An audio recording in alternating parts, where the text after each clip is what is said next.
চন্দ্রকোনা রোডে শুভেন্দু অধিকারীর কনভয় হামলার অভিযোগ, সেখানে একেবারে তৃণমূল বিজেপির ধস্তাধস্তি হয়, স্লোগান যুদ্ধ চলে।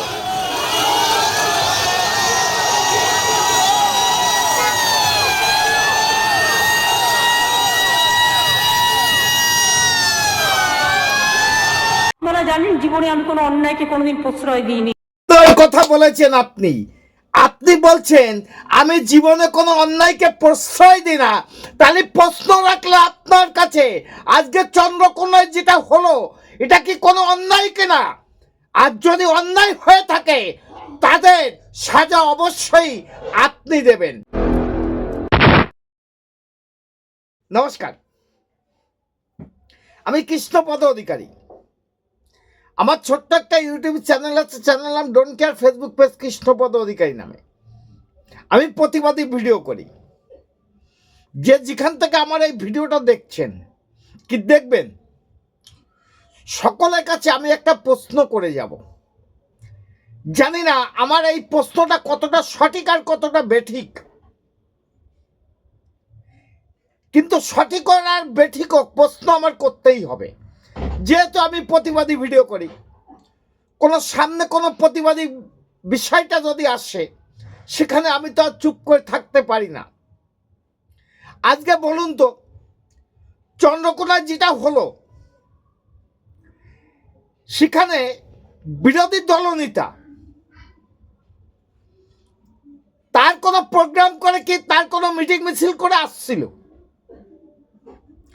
তাহলে এমন কি দায় পড়লো যে শাসক নেতাদের রাস্তায় দাঁড়িয়ে তাকে মারধর করার জন্য, তাকে জীবনে শেষ করার জন্য উঠে পড়ে লেগেছে? জানেন তো, কারণ বর্তমানে 1947 সালের পরে এবং 77 বামপন্থী সরকার যখন পশ্চিমবাংলা ক্ষমতা আসে, তারপরে এই ধরনের বিরোধী দলনেতা দেখা যায়নি। কারণ মানুষেরা কথা বলে, মানুষের সঙ্গে থাকে, তার জন্য এত শক্তিশালী বিরোধী দলনেতা 1977 সালের পর থেকে দেখা যায়নি। তাই আজকে পটের কাটা সরিয়ে দেওয়ার জন্য উঠে পড়ে লেগেছে এই চটি চাটাগুলো। আমি এই চটি চাটাকে নিয়ে দুটো চারটে কথা বলার জন্য আমার এই ভিডিওটা। তাহলে চলেন শুরু করি ভিডিওটা। কথার উত্তরগুলো তো দিতেই হবে। প্রথম তো শুনিয়ে দিলাম যে আমি কোনো অন্যায়কে সাপোর্ট করি না। এটা কি অন্যায় কি ন্যায়? শুরু করি ভিডিওটা।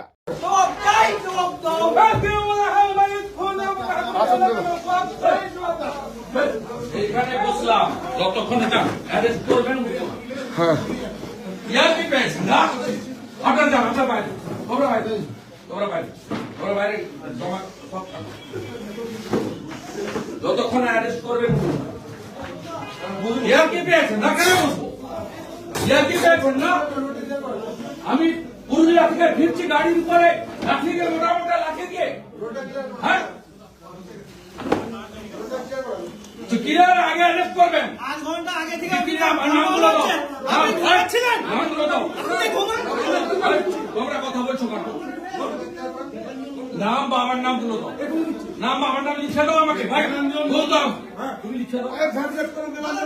আরে আমি ডায়েরি করব।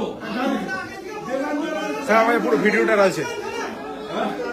1 ঘন্টা দাদা। এরা কি গুন্ডারাজ? 1 ঘন্টা হঠাৎ করতে পারবে না। 1 ঘন্টা ধরে দাদা গালি দেওয়া। 1 ঘন্টা ধরে মেসেজ পাঠিয়ে হবে। আমার লাগবে না স্কট। আপনি চেংড়াদের দিয়ে আমার গাড়ির উপরে মোটামোটা বাঁশ দিয়ে মারবে। 1 ঘন্টা দাদা চলছে। 1 ঘন্টা ধরে চন্দ্রকোনা থানায়। আমরা ঘুমাচ্ছিলেন? হ্যাঁ, বিরাট সময়। ইয়া কি পেয়েছেন?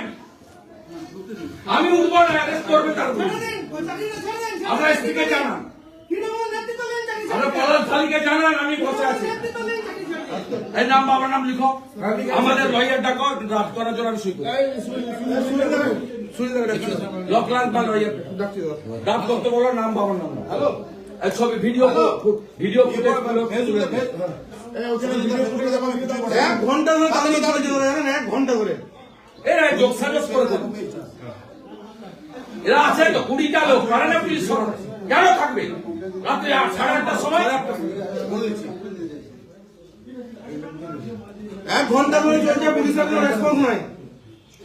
এবার বিষয়টা পরিষ্কার হয়ে গেল যে পুলিশের মদতে এই হারমাত মানে টিএমসির হারমাত্রা এই বিরোধী দলনেতাকে মারতে উদ্যত হয়েছে, সেখানে পুলিশ নীরব ছিল।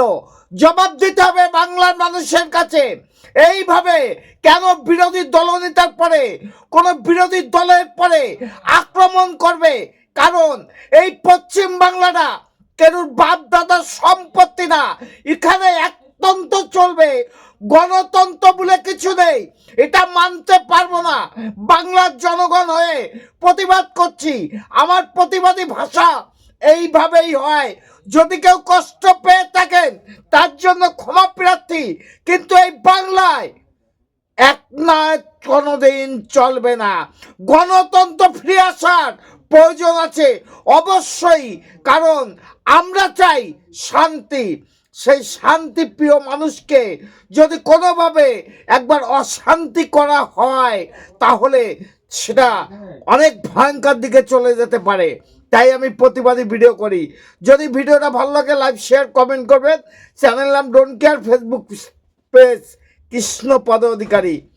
পুলিশ মন্ত্রীর কাছে প্রশ্ন, এটা হলো কি করে? Madam, when sorry.